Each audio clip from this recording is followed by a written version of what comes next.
Welcome to another edition of No Nonsense with Pamela Wallin. This week, Ottawa's online reform crusade is, simply put, more government regulation of news content on the internet, which not only risks the independence of the media, but really fundamentally limits what you and I are able to read or hear about events in our communities, in our country, and around the world. The government doesn't seem to understand, or maybe just doesn't want to, is that these platforms are a free space provided to everyone, including the media and new online media, so that they can share their content, and that will benefit all of us, and it'll benefit their businesses, but always confusing. We've got two guests with us today. A little bit later on, you'll meet Tom Korski. He's the managing editor of Blacklock's Reporter. It's the only reporter-owned and operated newsroom in Ottawa, and they pride themselves on not taking any government funding. So we'll get to that, but we begin with Michael Geist, the Canadian Research Chair in Internet and E-commerce Law at the University of Ottawa and a member of the Centre for Law, Technology and Society. Michael, thank you. Thanks for coming back. Oh, my pleasure. Thanks for having me, Senator Wallin. So we're going to do these two things because C18 is what's in the window right now. But I've got to go back because our last conversation was about C11. And this is, of course, just to remind people, the bill that was just supposed to simply update the Broadcasting Act, and all of the people that post things online were going to be exempted from the law, et cetera, et cetera. So the Senate had proposed these amendments. We sent them back to the government, and the government said no thanks to the key amendment, which would protect user-generated content. So some thoughts from you on that one. Yeah, no, you're absolutely right. I think that it is widely acknowledged that the Senate, your committee in particular, conducted what, I think an incredibly extensive review of the legislation. It heard from many of the voices that House of Commons committee did not. And, I think you had any number of independent senators, many of whom appointed by the Prime Minister, Justin Trudeau, coming to the conclusion that there was an issue. So notwithstanding the persistent and I think false claims of the Heritage Minister, Pablo Rodriguez, that users or user content falls outside the legislation, that users had no reason for concern. I think the reality is that there remains reason for concern. And I thought that the amendment that was crafted largely by Senator Simons and Maville Deschênes I thought a creative way to ensure that the government's stated objectives were still being met, and at the same time provide greater certainty that there would be an exclusion or carve out. And the fear, of course, was that notwithstanding the fact that that amendment was approved and then approved by the full Senate, that the government, for whatever reason, would still reject it. And that's what they ultimately did.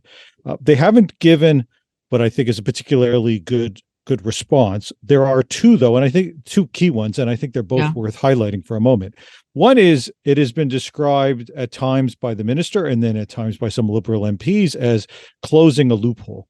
And I think we should be absolutely clear that not only does this amendment not create a loophole, but the notion that Canadians, in particular, thousands of digital creators and their concerns are somehow a loophole is just so highly offensive.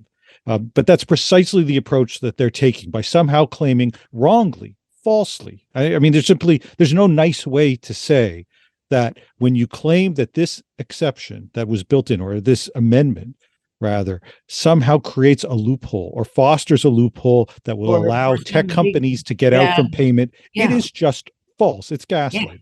Okay. The other rationale they've provided is they say, well, listen, we need to retain flexibility both now and in the future. And in some ways, I think that's the tell. It's the tell that notwithstanding the claims that this wasn't fundamentally about having the power to regulate user content in certain ways at the CRTC, that is precisely what they would like to maintain within the legislation. The fears that people had that this either today or in the future could be used for some of these kinds of regulatory approaches is precisely now what the government is saying it wants to ensure that it still has the power to do. Because this was the problem. This was, we're going to take the Broadcasting Act, which applies to television and radio, and the government has long put Canadian content requirements on there in order to promote our own culture and survive in the face of all that wave of American content that comes over. But trying to impose that on the internet, where all of these people that create content, not just Ian and Sylvia, not just, Margaret Atwood books, but people in every genre creating content that now is a global audience. But if we put these restrictions around it, it may not kind of float up to the top in order for people to see, because you're going to get just Canadian content as decided upon by the CRTC being promoted on all our feeds. Yeah, no, you've highlighted a real concern. And it's not that this legislation will stop people from saying what they want to say on social media or anywhere else. It does not do that. We should be clear. But what it does is have, well, at least in the way it's structured, it does not have capability. But what it does have is the ability to be heard, and may create real limitations on people's ability to be heard by effectively tinkering with algorithms, in the sense that there would be a mandate about what kind of content gets prioritized. And the fact that certain Canadian creators may find themselves outside of that definition, we don't even know what the definition is, means that in their own country they may be harmed. More broadly, on an international scale, to the extent to which even their content is prioritized in Canada, the fact that it gets fed to people who may not be interested in it, but it's there because a regulator says you've got to put this kind of content in front of people, that's actually less likely to be listened to or watched, less likely for people to click on it or continue to watch or listen to it through to the end. And the signal that will ultimately send to the companies is that it's not good content, because when people are presented with it, they don't listen to it or watch it or click on it. And especially for many of these Canadian digital creators whose vast majority, 99% or in the 90s of their audiences outside of Canada, that's how they're generating their revenues. The implications are really significant. I mean, it really does run the risk of harming their ability to earn a living, and frankly, export Canadian culture on a global basis because of these kinds of regulatory interventions. And that should be what we want to do, not limit it, but to have it as present everywhere around the world as possible. We don't want to live in our own Canadian content ghetto. That doesn't get anybody anywhere. No, it does. No, it doesn't. And I think that's what creators have been saying. It's ironic that you've got the minister out there promoting funding for Canadian cultural exports, and yet undermining what has been one of the most successful Canadian cultural exports, which would be, of course, Canadian digital creators. And I think the fear that's there, without getting into any conspiracy theories, is that once you have the government through the CRTC deciding what qualifies as Canadian content or Canadian content that they want to promote, they then get to select amongst all the choices. So maybe a podcast that, is on a certain topic, or a creator that goes on TikTok and talks about issues Canadian. I'm thinking of JJ, just that talks about all. Some will get promoted and some won't. So are we not hearing some stories and some perspectives as opposed to others? Yeah, I must admit, I mean, I don't believe that what we would see, or at least I certainly hope that what we would see is a selection to the specific program based on, a political view or things of that nature. I mean, that's not what the discoverability provisions, at least at this stage, speak to. They really are speaking to primarily as the government would say, they're trying to highlight Canadian content. The problem is they're trying to put a square peg in a round hole, so to speak, by bringing in user content into that paradigm. And you can make the case that there would be value in doing that on a curated service like a Netflix or a Disney or an Amazon Prime, where the service provider controls the content. It's much easier to identify what qualifies or what doesn't. I should note, even within that, there are a whole series of complications about what qualifies, what doesn't.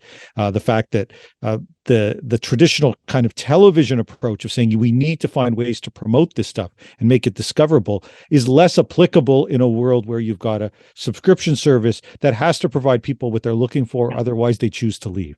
But to apply it to user content, and we should note, there is no country in the world that does this.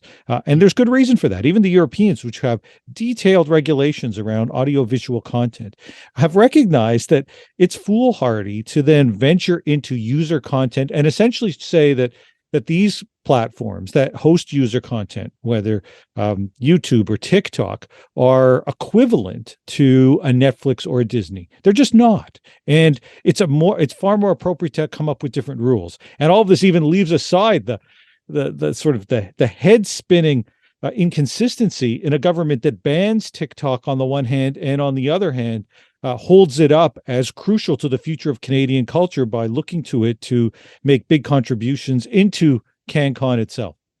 So here we are. So that is C11 is sitting there. It's been passed. It's been sent back by the Senate. The government now is going to they've sort of decided that they're not going to do this. It's kind of going to come back into our bailiwick at some point, and we've got to decide what to do about that as a Senate.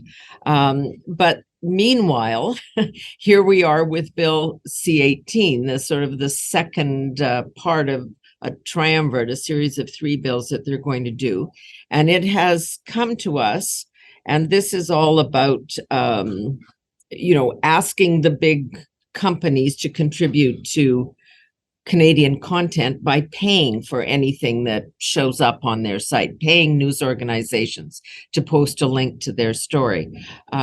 So this is also complicated because even though they passed the legislation, they're still fighting about it. They're still having a battle with Google and Facebook, Meta, all these things. Even though they supposedly have this down, they're kind of waging a war of chicken here. They are. And, I think during the hearings at the House, we should note, of course, this bill is, now second read as we record this at second reading at the Senate. It'll come to your committee, I assume, soon enough.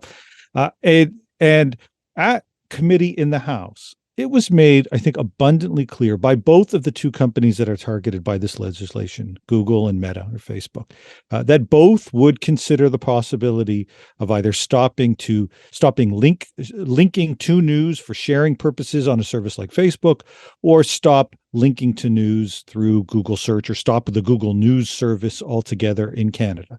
And I think it's important to emphasize that while the government often speaks about this legislation as compensating news organizations for use of the news, what they're really saying is that there needs to be compensation for links.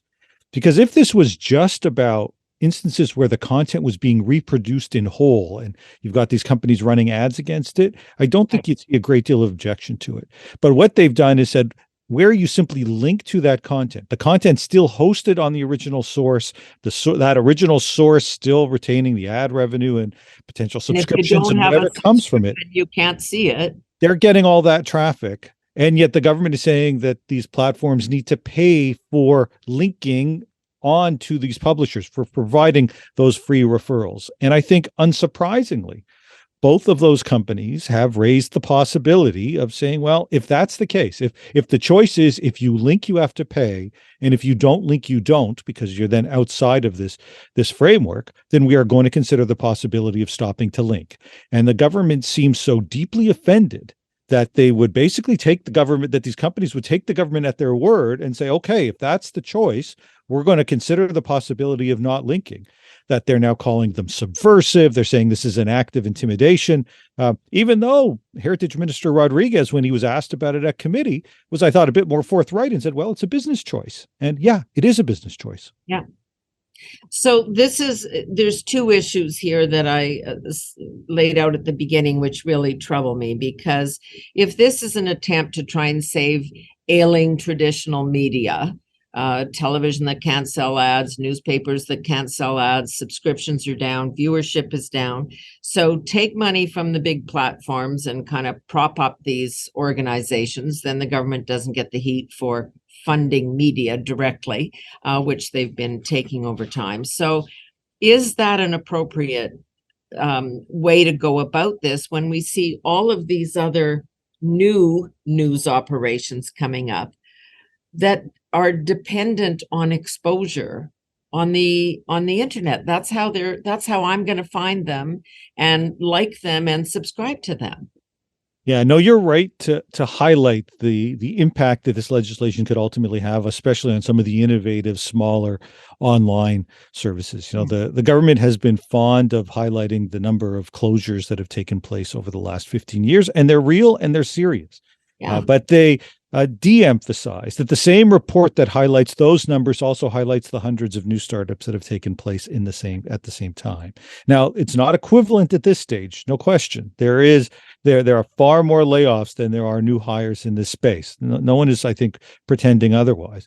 But there is innovation taking place. And if we pursue legislation that ultimately results in, let's say, in the Facebook's context, a stopping of news sharing on that platform, and the company has now made it clear that that's its intent. There have been reports. The publishers recognize this is not a bluff. This is what is going to happen. It is not profitable content. The publishers need Facebook far more than Facebook needs the publishers.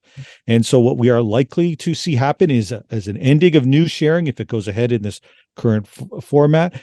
And I think that it is inevitable that the impact will be felt more sharply amongst those innovative new startups. Those are the ones that are going to be hurt the most by this government policy, if that's what comes to fruition. Because what we're going to see happen is the large players, they may take a small hit in terms of some of their audience and some of the referrals they get, but they're larger. They already have name recognition, brand recognition. People already still know to go to them. If you're someone who's new, search engine optimization, social media sharing is a core part of your entire business model. And if that gets lost in Canada, it's going to be very difficult for those businesses to be able to effectively launch. But the issue is, with or without this funding that they're going to try and take from the big streaming services and give to traditional media. I mean, if the companies walk away because it is a business decision, then it doesn't help the legacy media survive. People are not watching and consuming their news on television or traditional newspapers in the way they once were. So that's going to continue to decline. And in the process, we're going to kill all these young upstarts that are feeding the consumer's desire to take in their news and information that way. So we're going to end up with a pretty barren landscape. It is. I mean, it's just terrible policy being driven by by a handful of very large lobby groups. We should note that the primary beneficiaries of this, 75% or more of the revenue, according to the parliamentary budget officer, will be going to broadcasters. We're not even talking about some of the news organizations, newspapers. We are talking about Bell and Rogers and the CBC as the prime beneficiaries of this. We are talking about changes that were made to the legislation that added hundreds of broadcasters who do not even have to produce news under license. They are eligible simply because they have a license with the CRTC without even necessarily a requirement to produce news, yet somehow they are now eligible for this as well. And so, yes, it is, I think, disproportionate in terms of who might benefit if the platforms were to play ball. But if they do play, but it's clear at this stage that it seems unlikely they will. If they do, the dependence that we create on those two platforms, I think, is stunning. I mean, the idea that somehow a preferred approach is to make the Canadian media ecosystem dependent to a third or more of their news expenditures on these two companies strikes me as incredibly risky. You had your colleague, Senator Peter Harder, tell the Senate that as much as 35% of the news expenditures, essentially of every news outlet in the country, could be covered by this. Well, it is no wonder that the companies have reacted in this way, because we're now talking about hundreds of millions of dollars. But even beyond that, let's take a step back and think of what that would mean to say we are going to be so dependent on Mark Zuckerberg and Right. on Larry Page and Sergey Brin, on the Google people for the very survival of our media. Surely there are better ways. In fact, there are better ways that doesn't bring in mandated payments for links, doesn't implicate the independence of the press, doesn't raise copyright concerns, the myriad of issues, doesn't raise trade issues, the myriad of issues raised by this legislation. There were all sorts of options available to the government. And instead, they've gone, I think, with the riskiest of all approaches, and then layered on top of that, when the companies have responded in a way that just about anyone who was paying attention would have predicted, they now Right. turn around and go on fishing expeditions that may scope in individual communication that is essentially saying, not essentially, is saying that we are talking about subversive companies that are intimidating. And so we're going to investigate what they're doing, all the while ignoring the fact that the beneficiaries of this legislation have been engaged in some of the very kinds of tactics that they decry. That we're going to outsource our news business to these terrible monsters that happen to be foreign owned and controlled. It really makes no sense. No, it doesn't. And, I think there has been some troubling behavior over the last number of months, but I must admit, I think much of it has come from the Canadian media sector itself, where if you take a look at the kind of op-eds that are running, I'm not talking about the journalism straight. I think reporters who cover this story cover it straight. But when you take a look at, let's say, Post Media, to use the most obvious example, but we could look at Torstar, it's much the same. It's got to be something like 10-1 in terms of the op-eds in favor or against this legislation. I mean, they just are continuous. It is this blurring of editorial and business that have taken place, and provides in some ways an absolute model for why this approach is problematic. That if what you are concerned about is an independent press, you've literally sacrificed that because in providing this kind of what I think is really a shakedown at the end of the day, but this demand for handouts for linking to content, those entities are willing to sacrifice, at least on the op-ed side, their editorial independence in order to curry favor with the government and drum up support for what they're doing. I mean, this is what makes people like me who spent a lifetime in journalism extremely nervous. We, as reporters and writers and journalists over the years, did everything to distance ourselves from editorial positions of the news organizations, but they were never so vested or conflicted as in this particular case, which is, we want your money, and therefore we're going to write editorials that are supportive of a particular policy. Like we're not talking about the Constitution or the merits of a free trade agreement. I mean, this is self-interest at its highest point.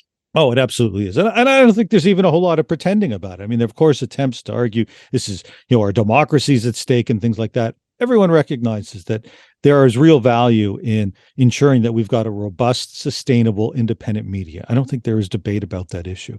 But there are debates, legitimate debates about how best to achieve that.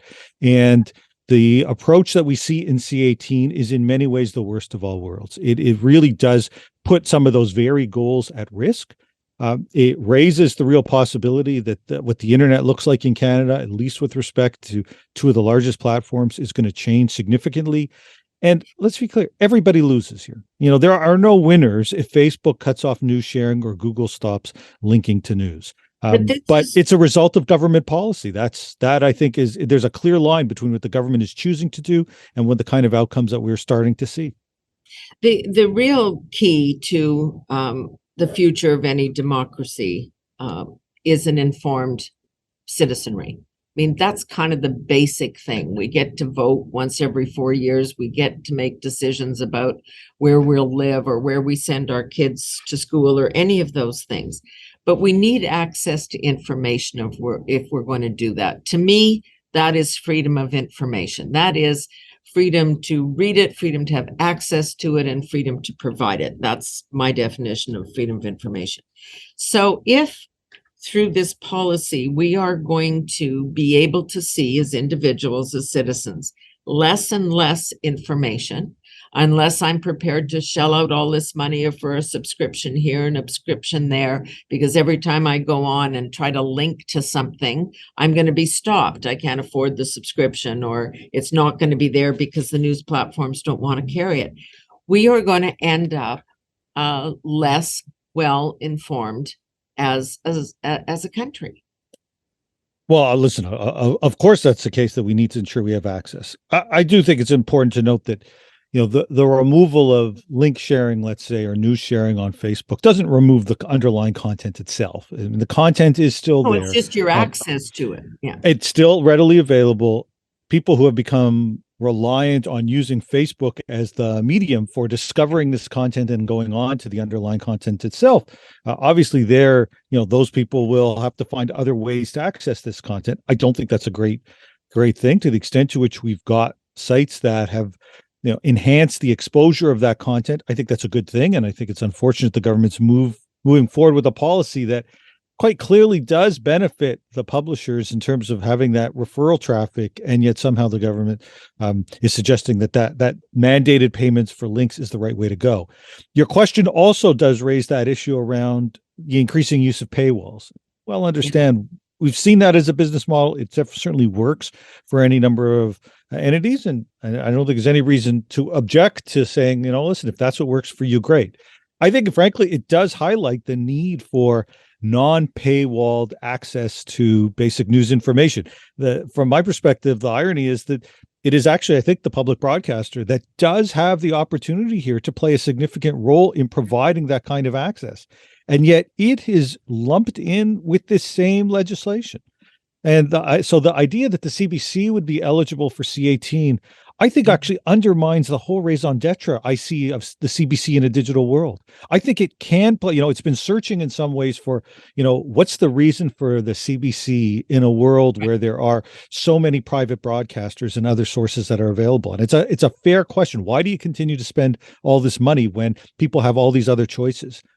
If we move to a world where most of those choices come with a price tag, where you've got to go through a paywall to get it, then there is, I think, a good case to say it is in the public interest to fund a public broadcaster who can provide access for anybody with no further costs, because it's publicly funded. And yet C-18 says, no, we want to treat the CBC the same way and pay for links again. They should be grateful that they are making sure that people can find this kind of content that the public has already paid for.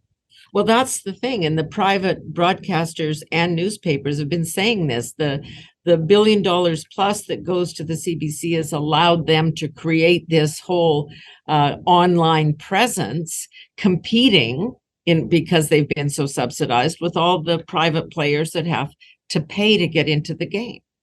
Yeah, no, I think, and I understand their frustration with that competitiveness. And in this instance, it really doubles down on that competition, right? So now those private entities are competing with the CBC effectively for Google money or Facebook money, if there is any money to be had. If you are one of those independent media companies that you talked about earlier, they'll tell you that they're operating in many smaller communities, and for them, their number one competitor is the CBC, right? I mean, oftentimes they're the main source. And if you're in those shoes, you say, listen, it's tough enough to compete with a publicly funded broadcaster. But if you're telling me I have to compete both with a publicly funded broadcaster and one that is actually now getting money from Google and Facebook, well, that's competition I just can't overcome. And so what we've seen are many of those independent players who are deeply reluctant to see C-18 come to fruition, who are not comfortable with this approach, in many ways have had little choice but to jump in with it because they simply can't compete otherwise. And so when the government says, we're not intervening in this marketplace, they are absolutely intervening in this marketplace, literally seeing hundreds of Canadian media outlets jumping into C-18 with deep concerns and reservations about it, specifically because it has such an impact on the marketplace itself. I just want to get one final comment, because I know one of the things you're very interested in and an expert in is just, the whole question of copyright and where we are on that. And I guess it's kind of in this debate too, because if we want to force these companies to pay for the content that they're putting on their site or even links to them. Doesn't the copyright law already deal with that? I mean, if these sites were taking, as you say, just material holus bolus and putting it out and not paying for it, don't people have already a mechanism to fight back and say that's mine? Yeah, I'm glad you raised that, because I think it is. I think it is the case that the uses that the platforms, Facebook and Google, make, which is just indexing and linking, is not copyright infringement. Right. And I think they recognize that it's not copyright infringement. If they were engaged in copyright infringement, if they were making full text copies and commercializing it and all the rest of it, then you'd get into questions around whether or not this is copyright infringement or not. It's pretty much a settled issue, I think, at this stage, that what they are doing with just a link or indexing the underlying content is not infringement. In fact, in the case of the links on, say, a service like Facebook are often posted by the publisher themselves. They're actually trying to encourage this to take place. There is no copyright infringement, but Bill C-18 contains an additional provision that expressly excludes those copyright rights. They want to ensure that, notwithstanding the fact that you can say what I'm doing is perfectly lawful from a copyright perspective, that you can't make that argument when assessing the value and the like. So there's actually an exclusion for copyright rights in this case, which I think is very dangerous, because the right of quotation is a central right within our copyright system. It is found as a mandated exception or limitation or exception in the Copyright Act. And that's not just in Canada, but globally.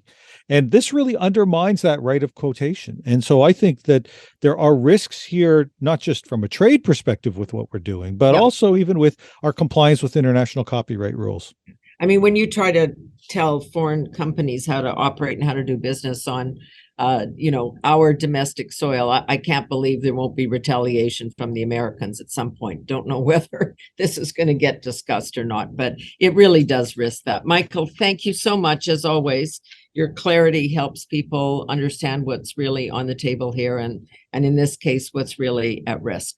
Well, it's my pleasure. Thank you so much for having me. Michael Geist, Canadian Research Chair in Internet and E-commerce Law at the University of Ottawa. Stay with us. We'll be back in just 1 second with Tom Korski from Blacklocks.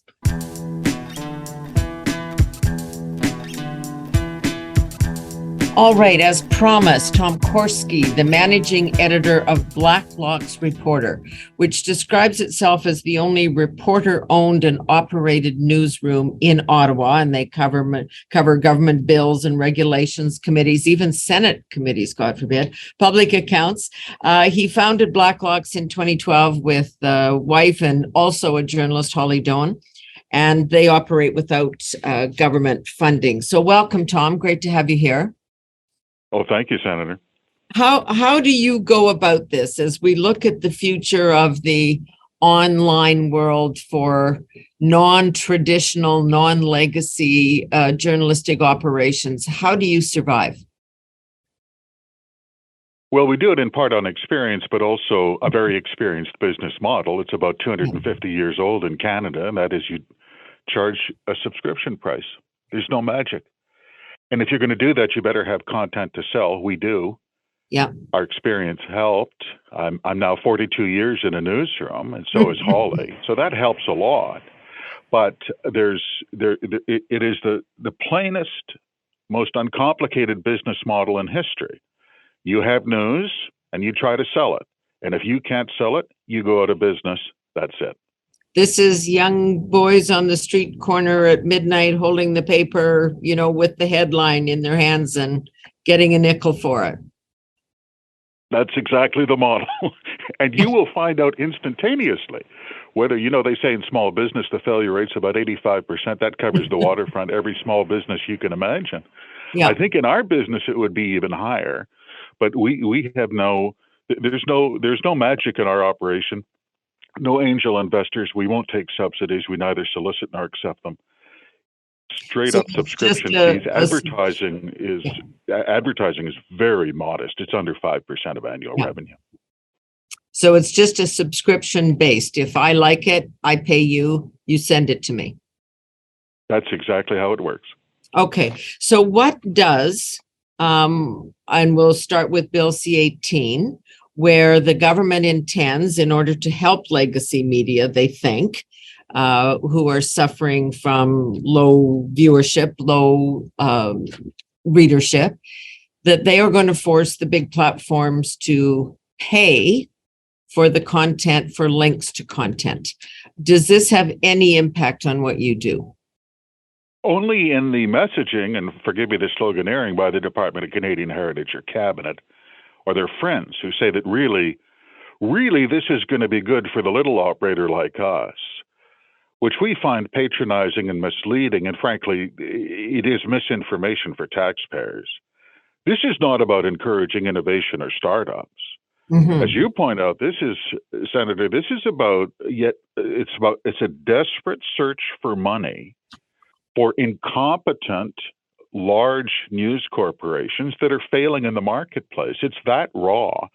C-18 is of no benefit to the consumer, the taxpayer, the reading public. Well, I come at it from, several different vantage points, but just let's take it as a consumer. If I am now on Facebook or on Twitter or whatever it is, and I'm trying to get a rundown of the news because I don't subscribe to the big newspapers anymore, I am now going to find that very difficult to do.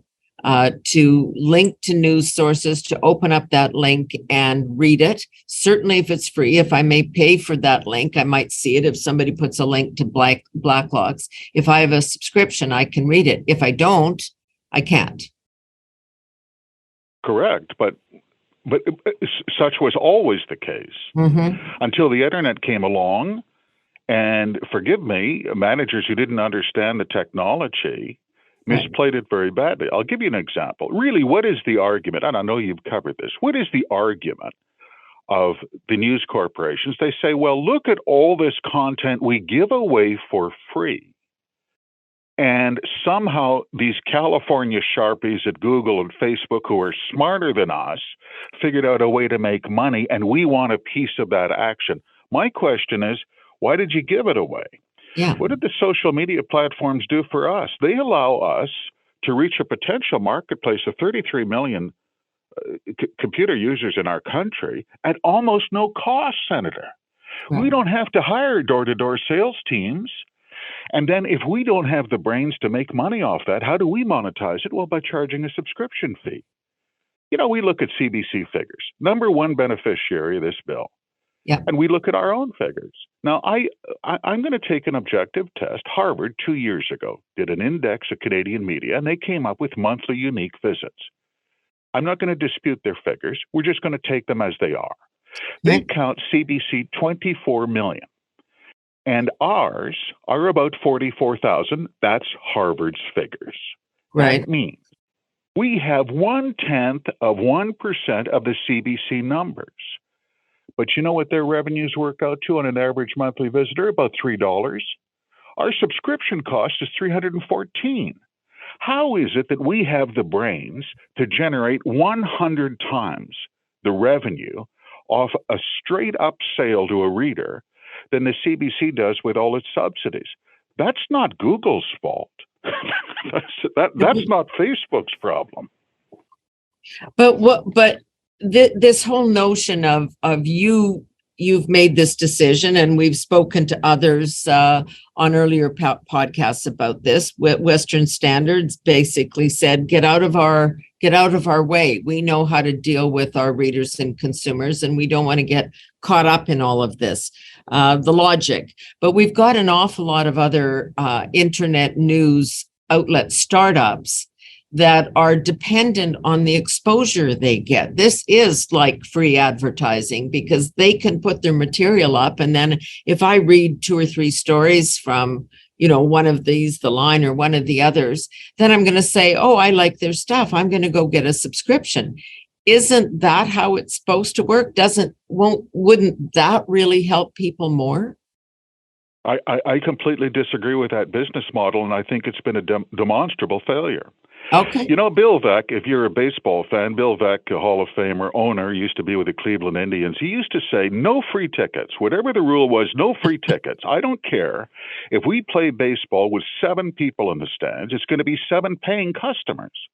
You'll never make it on hits. You'll never make it on advertising, and they haven't. When we started 11 years ago, you wouldn't believe the grief we got, that somehow it was almost elitist to charge for our labor. And we said, we don't care. We don't care if we have 3 subscribers. They will pay, and we will work like dogs for them. None of this shotgunning it across the internet. That was a business decision those people made. Now, you asked about consumers, Senator. I agree. If the social media platforms do what makes sense, and that is stop running these links, just break up the links. That doesn't mean the internet is collapsing. That means people have to work a little harder on the keyboard to get to sites they want to go to. But what's buried in the bill? Oh, they never talk about this, Senator. Bill C-18 gives the big news corporations a waiver under the Antitrust Competition Act to shake down Google. They can combine on pricing with the Department of Canadian Heritage leaning on the scale as an arbitrator. Now, you tell that to any vendor for Walmart, any grain grower, any small business person, hey, how would you like an exemption from the Competition Act? Forget it. But if you're Postmedia or the CBC, you're the good boy. You get the golden treatment. It's unbelievable. So this notion that for a startup, because everybody does this, you send out a free sample, and then if people like it, they're going to go back and buy the product. You've got no problem with that, with some of these online startups, news startups saying, okay, here's a taste of our work, but if you want to read it regularly, you have to subscribe. No, it's free marketplace. If that's your business model, go ahead. Now, when it fails, don't come to the taxpayer and ask for a bailout, and don't ask for an exemption from competition law for no benefit to consumers whatsoever. We all live or die in the marketplace because the reader's never wrong. So what do you think that will mean then for all the other competitors? I don't even know if you see them as competitors, but the other people that are out there in the market, they're going to take the money. Some of them are going to take the money and are going to be happy doing it because everybody's struggling for both subscriptions and advertising. So if there's free money, they're going to do it, but at what cost? I think the difficulty is not only in terms of you're buying incompetence. It's not even about cabinet picking winners and losers. You're picking losers. If you can't make it on your own, our business, in your business, and any business you can think of, why is that the taxpayer's problem? By the way, after 3 years of government intervention in the newsroom to an unprecedented degree, by their own estimate, net job creation is 0. We can argue about some of the other sloganeering the feds have put up to justify this mammoth expenditure and really intrusion into a free press. That's another topic. But what is really the impact? I'll tell you an anecdote. I'm from Brandon, Manitoba. There's a newspaper, it's called the Brandon Sun. And I remember used to see the publisher, he was the grandson of the founder, walking his dog on Rosser Avenue. The Brandon Sun, very fine independent newspaper. My opinion, Senator, today is one of the worst newspapers in the English-speaking world. It is run by FP Publishing out of Winnipeg, which has a hammerlock on almost a virtual monopoly in southern Manitoba. Winnipeg Free Press, in my opinion, the second worst paper in the English-speaking world. Last time I looked at their financials, 53% of their net revenue was federal corporate aid. So you are pumping blood transfusions into a zombie. What do my friends say? They say, I hope the Brandon Sun would die, so maybe we can get an actual newspaper in Brandon. It's dreadful, but it's just enough of a dead hand to absorb whatever discretionary income there is from subscribers and whatever modest advertising there is from local sponsors, that it makes it almost impossible for this fantasy startup that we talk about to go up against them head to head. That's the impact of government intervention. I'm seeing that in Saskatchewan as well. In the first place, you can't even buy a globe in the province. They don't ship it there. The other two, the Star Phoenix, the Leader Post, owned by National Post, shadows of their former selves with no newsrooms. Yeah, absolutely. No, this has been replicated. Yeah. And what do the readers say? Well, the readers tell you they don't want it. That's why, despite free money, you see fewer jobs, less coverage, worse performance in the marketplace. This is a downward spiral. There's only one ending to this. The other issue, and my local newspaper in Wadena just closed the doors after 115 years because that's sad. Yeah, it's very sad because they're not the beneficiaries in any significant way of largesse. What happened of government direct subsidies that we have been seeing over the last couple of years, because they're not on the qualification list, because they're too small. The real issue is governments have stopped advertising in these papers, which used to be a reasonable source of income, and it was legitimate. It wasn't a handout. It was, we're paying to put our ads in your paper. And the other thing is they're all facing competition from other forms of technology, including the post office, which puts advertising directly in our mailbox and takes it out of small newspapers. So we're going to lose that part of the information cycle as well. There's no doubt about it. And so many, well, Stonewall Argus. My father lived in Stonewall before the war. I mean, it's the same thing. It was published from the Sodbuster days, went out of business 2 years ago. But Senator, this business has always been hard scrabble, and those always had challenges. Government is not the answer. Every time I look around, there's this Goliath standing there. It's the government of Canada with a grant application in one hand and tips on how to correct my thinking in the other. They have to get out of the newsroom and let the marketplace sort this out, as it always does. I just said to Michael Geist in our conversation there, I don't think you could hear it, but what troubles me is, as somebody who believes in free speech, and maybe not that simplistic definition that people have, but I want access to as much information as I can get my hands on, because that makes me a smarter citizen and a smarter person and a smarter voter. And what I see in this new world is less and less information being created, because we're putting so many constraints on it with these two government bills, but also just it's too cumbersome, expensive, if I want to buy all these subscriptions, for me to access a wide range of views. I want more than one view, or the editorial view of the paper that might be accessible in my community. Understood. Part of that is libraries, and I don't say that to be flippant.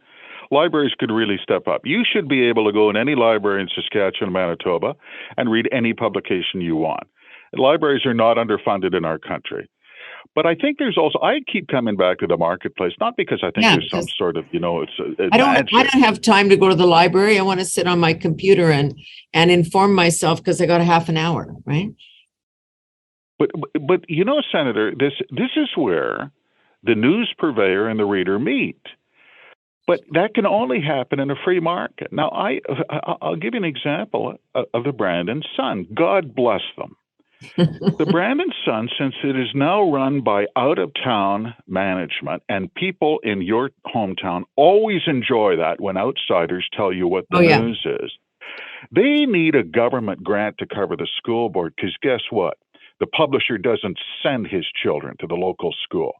You get an independent website that can get some startup funding from the local tractor dealer, and they will, and a few readers. You make it pay. You're a reader of this startup. You don't have to guess whether you're going to get competent school board coverage, because the publisher lives down the street. He walks his dog. He sends his children to those schools. He pays the same mill rate you do. That's the beauty of small local independence. And guess what? The one media model is that the Department of Canadian Heritage really can't stand: small, local, independent. Yeah, you have to come to that conclusion when you look to what you and Holly do here. You cover government activity, regulations committees, which a lot of the big organizations don't bother or can't do anymore because they don't have specialists or even enough people in their bureaus to do it. You have an audience big enough for that to sustain your business, to make your business pay. We do. Oh, no, absolutely. Well, the company's debt free. We've never missed a dividend to shareholders, and we don't take a penny in federal money. I could not imagine doing as the newspaper publishers lobby did, hiring a lobbyist to sit in the Minister of Culture's office to ask for a grant. I mean, it would just out of self-respect, I wouldn't do it. It would be kind of hard to cover Ottawa objectively if you were either directly or indirectly on the payroll. Impossible to be independent of government control on your coverage and reliant on government money at the same time. I don't care what defensive remarks the publishers lobby make. Ask them, when's the last time you put on your front page how much money you received from the taxpayers of Canada last year? Yeah, not often. Tell me, just before we leave here, Tom, what the meaning of the name is, the Blacklock's Reporter. Oh, Senator, it's a great story. It is exactly the persona of the company of a lifelong reporter. His name was Tom Highland Blacklock, and he was the first mayor of Weyburn, Saskatchewan, local publisher. And he came east, joined the Parliamentary Press Gallery. He liked to play cards on Cooper Street with another prairie boy who got lost in the big city, Arthur Meehan, Prime Minister, a lawyer from Portage. And they were great and fast friends. He was a reporter all his life. He died a reporter and was buried out near Collingwood in 1937. And believe it or not, that is our ideal. Whatever the world thinks of it, it looks good to me. Well, that is a great story. Tom, thank you very much for putting this in a little perspective for us about where we all have to draw the lines around what we do. Thank you, Senator. Thanks so much. Tom Korski, managing editor of Blacklock's Reporter. So that's a good story. That is it for this edition of No Nonsense with Pamela Wallin. We'll come back to this issue again. You can bet on it. We'll see you soon.